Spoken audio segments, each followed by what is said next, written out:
Kuda dulu seukuran anjing rumahan. Kecil, pemalu, berlari dengan 4 jari, dan manusia tidak pernah berpikir mereka bisa dikendarai. Tapi selama 55 juta tahun, setiap keturunan tumbuh 2 kilogram lebih berat. Kuku-kukunya menyatu menjadi satu, sampai akhirnya ada satu makhluk yang cukup besar untuk dipasangi sadel.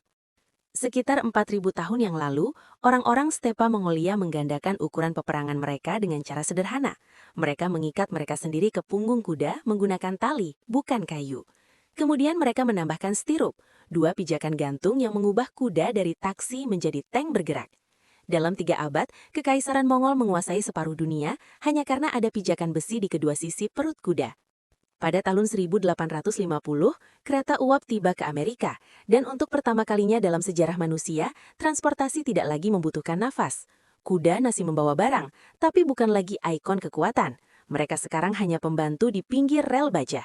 Jutaan peternak kuda bangkrut, ribuan kuda dibuang ke jalanan kota New York sampai bau bangkai menjadi bau normal di Manhattan. Hari ini, kuda hampir punah sebagai alat kerja, hanya tinggal beberapa ribu yang masih digunakan di pertanian ekstensif atau sebagai ikon polisi mengendarai parade. Manusia telah menggantinya dengan mesin yang tidak butuh makanan, tidak butuh istirahat, dan tidak pernah mengambil keputusan sendiri untuk berhenti. Kuda kini hanya hidup di taman hiburan dan di Instagram.